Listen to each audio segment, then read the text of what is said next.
right, guys, we are back on the bench. Printer is going. That is for something you guys will see soon. If you know parts, you'll see stuff in the background and you might be able to figure it out. But here we go. So, you guys don't remember, this is my blue, clear, Sonic Retailiator, and we cracked and destroyed this plunger tube. I went ahead and ordered a worker one. So we should be able to get in here and physically take care of this. All right, so here we go. There's only a few screws holding this thing together. I have my bin behind me that we made right after that video. Filming. It's a lot easier for me to just set up these bins than keep everything in my tray. Just because of how that works for me. So we got our butt cap off, 2 screws out, and there we go.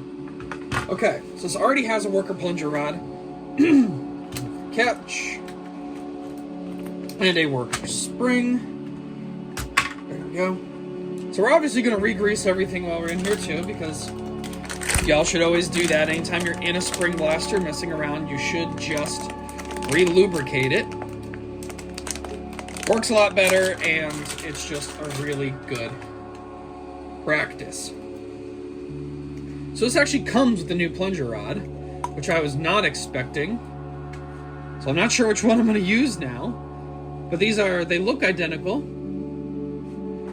Worker logo right there, and right. It's black, you can't really see it, but it's right there. I think I'm going to go with the new one, just because it's clear, and I don't know if I'm going to be able to see this anyway, but I need some grease. All right, we got the plunger tube in, super lubed.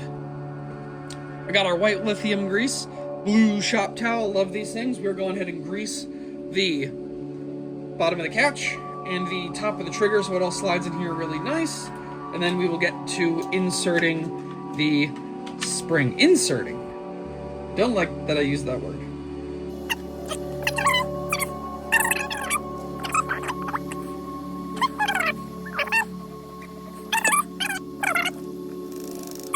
Now, time to put the shell back together. All right, and now we are just gonna slightly reassemble everything just to make sure that this new plunger rod is actually gonna go ahead and fire. All right, magazine loaded with aftermarket, maybe 2 actual elites. Okay. We're feeding. Maybe we can chrono. 90, so this is working already. So much smoother, so much better.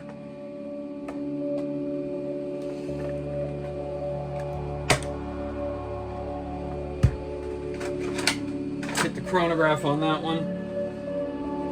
As you can see, that's the error message.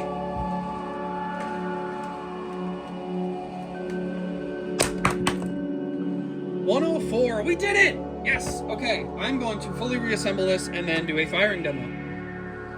And there you have it, guys. That is the repair on my Sonic Blue pump action Retailiator. Now, was this really worth fixing? 50-50. I have another Retailiator underneath the bench that I was going to put the plunger tube in from a long time ago when this physically failed, but I thought this would be a great opportunity to really try out the bench view again and see what we really want to do with that. You guys let me know if either of these bench view videos is something you've been interested in and actually want to dive into. I have a lot of blasters that I made a long time ago, 2013, 2015, and up. A lot of them need servicing, just kind of like this one. I mean, it never really got its glory shot, but the Retailiator is always really comfortable, and yes, I know all these Sonic pieces do not match. Worker kind of does their own thing. The Retailiator is one color, and the barrel is super sun bleached, so it's kind of a different color. But it's all blue, Sonic, kind of cool. I'm glad I went with the clear plunger tube because you can see the spring and the plunger rod and the O-ring and everything in here is nice and slippery smooth. Now, obviously, firing the Retailiator is pretty simple. Back, forward. The catch won't release.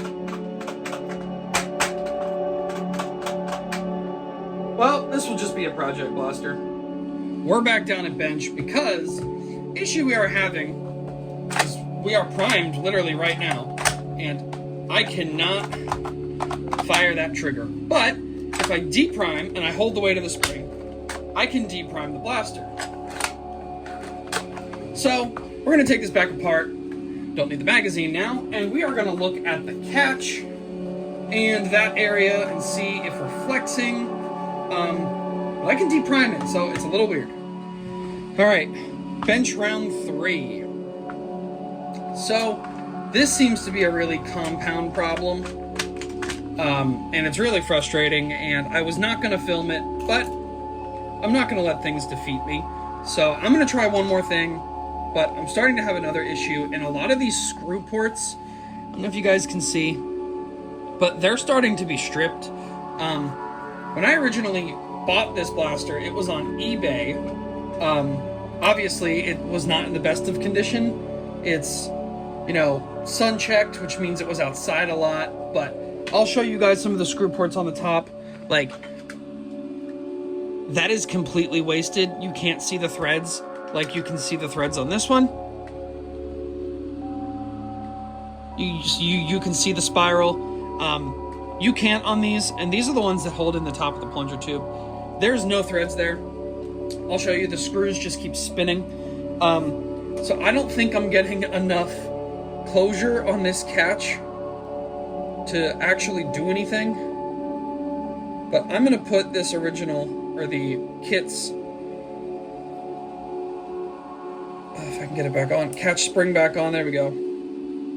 And hopefully get this to work, because it is a little frustrating that I can prime it and it locks, but I cannot I can't fire, but I can deprime. So let's try this again. There we go. And we fall back together. So the first thing you can see is that flex right there.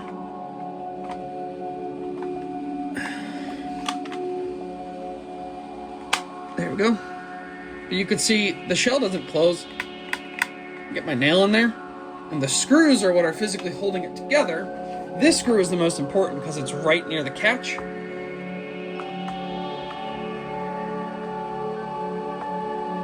I could keep spinning this for an hour. There's no threads left. The only thing I can really think of doing is getting the screw out. I'm just going to take all the top ones out and putting a bigger screw in. I mean, you can see these screws are just, they have pieces of plastic all over them, and that's the dust from inside these screw ports. And it's really frustrating because this, I wanted this to be really cool, a cool sonic blaster. I thought it would be nice. Instead of just a collection piece, which I kind of thought it would be in the end, but I was hopeful that that would not be the case. But unfortunately, it looks like that is going to be the case, because if I can't get the bigger screw to work in this, I am going to take all these parts out, put standard Retailiator parts in, and just put it on a blue Retailiator and call it a day. Okay, I have my screw bin out, and I am looking for maybe longer screws. I don't know, maybe we just need something a bit longer to actually hold this in. Maybe it's just the front of the screw port. I have no idea. I'm just kind of desperately trying to figure out what to do here. Alright, we'll try a longer screw in this screw port up here. See if we can engage anything. So here we are. At this point, this is when I start to realize that this Retailiator shell has been through a lot. Whether it had really hard play before I owned it, or it had a lot of use, I'm not sure, but as you could see, those screw ports on top are just destroyed. They are gone. There's also a lot, as I'm showing you now. That plastic is not supposed to not be there. There's tabs to hold that piece in, and they are just mushroomed over completely. Also, I'm starting to see why this shell might have had its failure that it had in the first place. There's a screw port which is completely mushroomed over, and the shell was not closing. That's most likely from the plunger tube failure, but you can see me trimming that just to get the shell to close. I don't like doing this to blasters at all. I don't like having to do interior shell modification on something this simple, especially as a semi-collector item as this. I really got down on myself while filming this, so I cut the original audio. Um, it's kind of difficult because I like doing this and I like modifying blasters. It is fun, but it does have its ups and downs, and this is definitely one of those downs. When you've caused damage to something and you have to take the time and actually fix it, it can be a little bit more stressful than being able to just have fun and go ahead and modify your blaster. But at this point, I'm putting in longer screws to try and squeeze that shell shut, because those short screws were no longer doing anything because those screw ports were stripped out. I'm sure that's from me taking this apart 4-5 times at this point, just in this video, let alone the 2-3 times beforehand in our first breakdown and when I was doing the modifications before that. So that is on me. Here, I mean, I'm just doing my best trying to get this thing just functional at this point. This blaster has sat around for a while, disassembled. It's been a while since you guys have seen it, since we did the original teardown. So the barrel just slides right back on, not really that big of a deal. The worker screws on the bolt sled just go right back in. There's 2 sets, one to actually hold and then a set screw to hold the second screw. In just this little disassembly, you can see the blaster actually start firing, so we were able to get it semi-working, and that's all we could really ask for with this one. So, full reassembly, and hopefully this holds together. Seriously, fingers crossed. I would love to have a functional blaster, not just a wall piece, one day when I finally reset up my pegboard.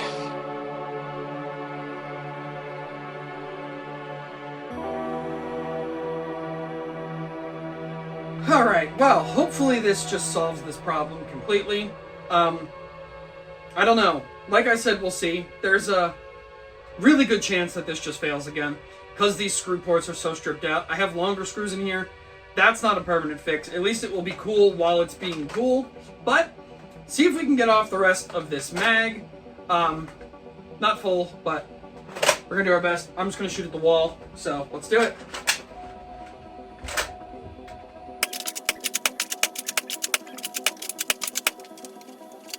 And there you have it. That is the rest of the mag. This is technically up and working again and feels really good. The only thing I don't like is having that little piece on one side and not the other. I can see the plunger tube sitting on a little bit of an angle, but it doesn't seem to be causing much problem. And with the air restrictor out, this is between 85, 90, and about 110. Just with some base chrono shots, the ones you saw, and then ones after I reassembled. But it's really cool, and the whole point of this was really just to get a kind of showpiece with the clear. Again, I know that these two kind of match more than the actual blaster itself, but I'm not going to ruin the blaster by leaving it outside, so I'm not going to weather the shell. But the one thing I really liked, and why I wanted to do this with this clear instead of just a normal Retailiator, which I do plan to do in the future, is because of this gray handle. They're either white, darker gray, or black, and I really thought it was a nice contrast. For comparison, here is a thrifted Retailiator.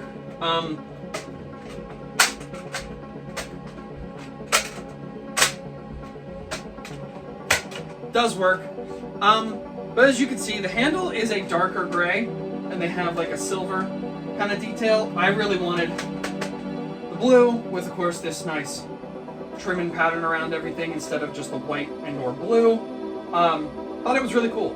So there you have it. That is the rebuild of my blue Sonic Retailiator. Thank you guys for bearing with me on this. It's been a little while since we actually tore this down and did this, but it's something I really wanted to do. And yes, I had that Retailiator sitting here. I could have just put the internals in from that, at least the plunger tube and plunger rod, I guess. But why not? I mean, it took a little while for this plunger tube to get here. I am glad it came with a plunger rod and new O-ring. I did not know that when I ordered it. But this is a nice little like worker kit out right now. It has the pump slide, their bolt sled, plunger tube, plunger up, spring, catch spring, trigger spring. So it's a really nice combo, and who doesn't love spinning their blaster with an 18-round stick mag in it? But thank you guys very much for watching this rebuild. If you guys like the bench view stuff and how we kind of incorporated in back and forth instead of just this way or that way, let me know, because there's a lot of times where we can do that kind of stuff. And if you guys are pretty good, there was a bunch of stuff in the background. You might be able to figure out what's happening next or coming soon. It's really cold where I'm at right now. There's snow on the ground. It's like 10 degrees, so I am stuck waiting until it warms up to do paint. My painting area is not heated, so that does lead to me having to wait. So hopefully we will be able to do that soon. There's still some stuff to do with it until then. And I'm still waiting on stuff to come for it as well, because it's going to be a really cool combination of stuff. But again, thank you guys very much for watching. Like, comment, and I will see you guys in an upcoming video. I don't know what that is yet. It's kind of weird this year, but as always, peace out, bros.